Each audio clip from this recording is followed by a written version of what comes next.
¿Cómo están ustedes? Bienvenidos a una nueva entrevista judicial. Karen Hoyuelos es magistrada de familia, específicamente del primer juzgado de familia de Santiago, y a fines de septiembre de este año participó en el denominado Primer Encuentro sobre Cooperación Jurídica Internacional en materia de obligaciones alimentarias en IBERRED, que es la Red Iberoamericana de Cooperación Jurídica Internacional, que se realizó en Colombia. Magistrada, muchas gracias por esta entrevista. No, gracias a ustedes por la invitación.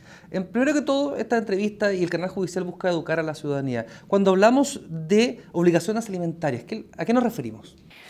Bueno, las obligaciones alimentarias tienen por propósito poder dar cumplimiento a uno de los principales derechos que tiene establecida la Convención de los Derechos del Niño, que es la subsistencia de todo niño, ¿cierto?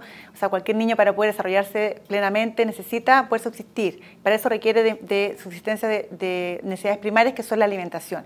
Eso dice relación con poder comer, poder alimentarse, poder ir al colegio, poder vivir. Y esas son las obligaciones alimentarias que corresponden a los que tienen el cuidado del niño de poder recibir respecto del otro padre que también está obligado al pago de estas pensiones. Perfecto. Usted representó a Chile en este encuentro en Colombia. ¿Cuáles son los temas que se analizaron en este congreso? Bueno, en Colombia este fue el primer encuentro sobre alimentos realizado por el tema de IBERRED. Sí. IBERRED es una red, ¿cierto?, de cooperación judicial internacional y tenía por objeto poder vislumbrar las problemáticas y nudos en los cuales nos encontramos cuando tratamos de cobrar alimentos o perseguir alimentos en otros países. Entonces, como IBERRED es una red de cooperación judicial, la idea de estos encuentros es buscar los nudos y buscar las posibles soluciones. Eso principalmente lo que se buscó en este encuentro, en la cual se destacó obviamente el compromiso de todos los participantes de persecución y eficacia en el cumplimiento de los alimentos para los niños. Siendo el primer encuentro, me imagino que hubo más nudos que soluciones, pero ¿cuáles son los topes, cuáles son los nudos que se identificaron en este encuentro? A ver, lo que pasa es que de partida el primer gran nudo que uno puede encontrar es las legislaciones son muy diferentes en cada país. Entonces, cada país tiene su forma de legislar, de abordar las problemáticas, y es increíble cómo uno va conociendo las experiencias que pueden ser muy diferentes a las que uno puede tener en este país o muy parecidas. Entonces, buscar puntos de encuentro a través de canales que son oficiales a veces es mucho más complejo, y lo que hace el principal problema es que se dilatan mucho estas tramitaciones de alimentos o se hacen incumplibles, digamos. Entonces, finalmente uno puede tener una sentencia, puede conseguir la sentencia, y a veces es muy complicado poder cumplirla en Chile, por ejemplo. Cosas así. Sí, el ejercicio práctico, ¿cierto? Una persona tiene su esposo en Perú, por ejemplo, o en otro país. Tiene que venir a sede del juzgado familiar de Santiago, por ejemplo. ¿Ustedes hacen la tramitación hacia el otro país? ¿Cómo funciona desde la perspectiva del usuario? Si la persona viene para acá y la persona vive en Chile, el niño vive en Chile y presenta su demanda, obviamente puede hacerse a través de un exhorto activo en la cual uno busca notificar en el otro país a la parte demandada. Eso básicamente. En el caso de que no pueda hacer habida, por ejemplo, ¿cómo sigue la tramitación? Claro. El problema es que podemos que no nos encontremos con la respuesta respectiva para la audiencia si no es habido. Y esa es una de las dificultades, encontrar la forma de entregar los canales de habido, digamos, de los deudores de la mejor manera posible. Claro. Y a veces uno se encuentra con esas dificultades. Hay normas internacionales, acuerdos internacionales que me imagino que facilitan esto. Por ejemplo, en Chile, ¿con qué países tenemos alguna relación más moderna en cuanto a la tramitación? Nosotros tenemos ratificado el convenio de Nueva York de 1956 sobre la obtención de alimentos en el extranjero, y muchos de los países, prácticamente casi todos, tienen estos convenios. Cuando tenemos convenio, nos aplicamos en el convenio, si no tenemos que irnos a las reglas generales. En Latinoamérica, la mayoría tiene aprobado y ratificado ese convenio. Ahora, hay convenios ratificados por otros países que Chile no ha ratificado.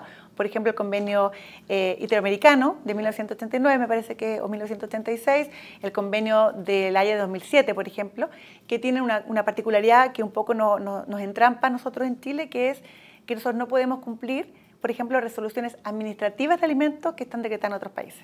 ¿Por qué? Porque nuestro procedimiento exequatur solo es para sentencias judiciales. Exacto. ¿Cómo yo podría estimar el tiempo de tramitación de una solicitud alimentaria en los países que uno tiene una relación a nivel de Cancillería y también de poderes judiciales relativamente razonable? La verdad es que eso es bien relativo. Nosotros en Chile, afortunadamente, se creó ya el año pasado la Dirección de Asuntos Internacionales, que es un avance importantísimo porque es parte de uno de los compromisos que se estableció en la cumbre judicial. y que tiene por objeto centralizar todas estas solicitudes, tanto lo que son solicitudes activas, es decir, cuando yo quiero notificar en otro país, o pasivas cuando me notifican a mí, o a través de los procedimientos C4.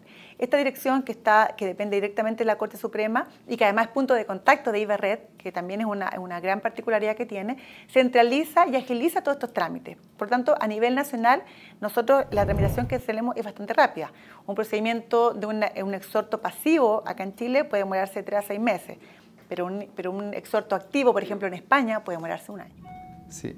Desde la perspectiva siempre del usuario, si yo tengo la persona que quiero exigir el pago de alimentos, ¿cierto? Está en otro país, ¿tengo que incurrir algún costo en el otro país? ¿Tengo que contratar abogados? Lo que pasa es que si los países están con la ratificación de estos tratados, existen autoridades centrales, que en el caso de Chile es la Corporación de Asistencia Judicial, que se encarga de todos estos costos que sean gratuitos.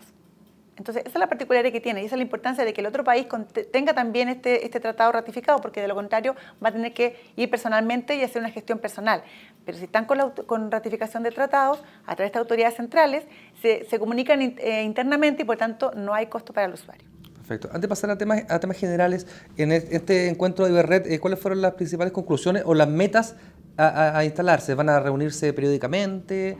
Bueno, este es el primer encuentro y la verdad es que se destacó la importancia de poder abordar esta temática tan delicada porque en realidad es uno de los principales derechos de todo niño. O sea, si no se puede alimentar, ¿cómo va a poder desarrollarse plenamente?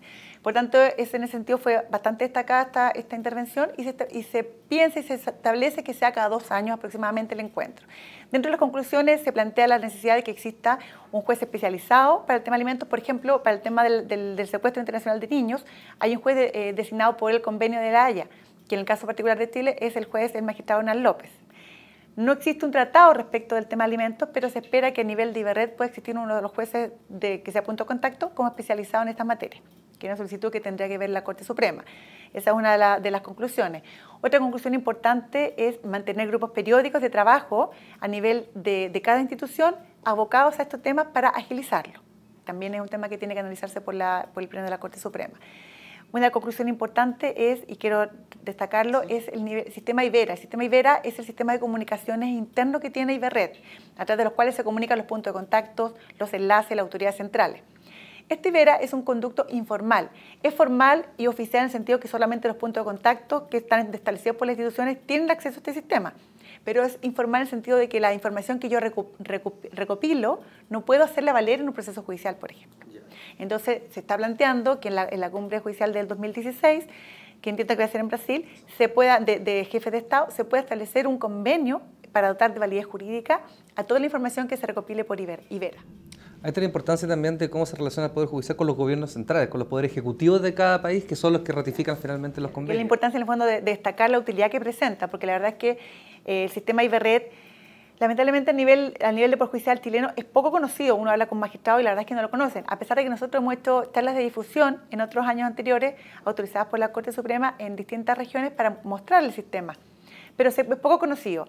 Y la verdad es que es una herramienta bastante útil porque es cosa de contactarse cuando tiene una solicitud pendiente con el punto de contacto para que él haga las averiguaciones con el otro país para ver en qué está la solicitud. Exacto. Bueno, usted es un punto de contacto de IBERRED en Chile, ¿cierto? Sí. Bueno, la gente que está viendo esta entrevista de Internet del Poder Judicial sabe que la magistrada Karen Loyola también puede ayudarla en ese sentido. Para terminar esta entrevista en temas un poco más generales, ¿cómo se detectan, cómo se identifican hoy día los deudores de alimentos? Entiendo que es algo un déficit que tiene que mejorar. No tenemos cómo detectarlo. La verdad es que las causas de alimentos están rotuladas con una nomenclatura C, causa contenciosa, y no podemos distinguir si esta causa corresponde a alimentos, si corresponde a cuidado personal, si corresponde a visitas, por ejemplo.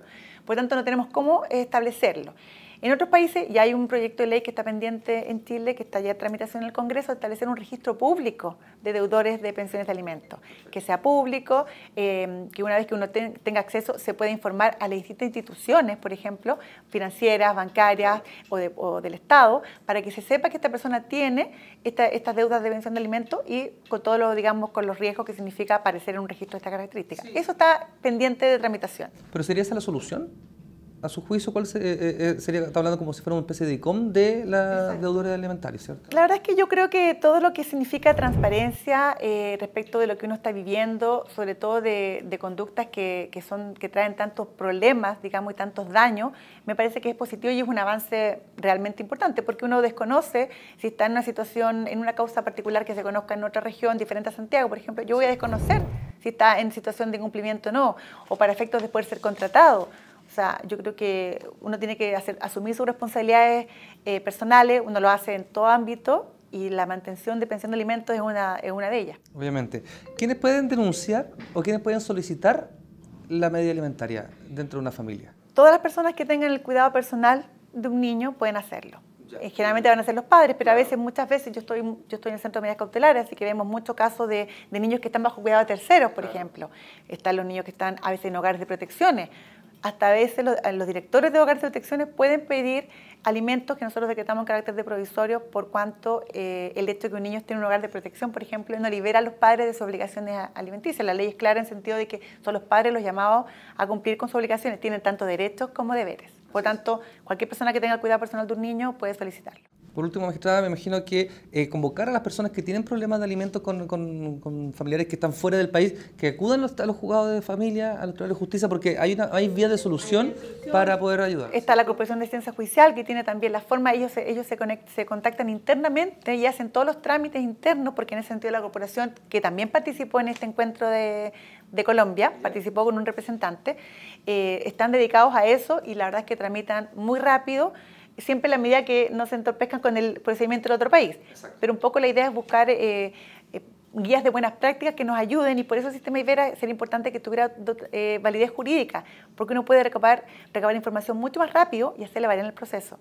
Con los conductos actuales, por ejemplo hace poco salió en el diario que Chile va a ratificar la apostilla. Exacto. Que en realidad muchos países la tienen y la verdad es que eso agiliza mucho más los trámites. Muy bien. Conversamos en esta entrevista judicial con Karen Oyuelos, magistrada del primer juzgado de familia de Santiago. Magistrada, muchas gracias por esta entrevista. Gracias a usted.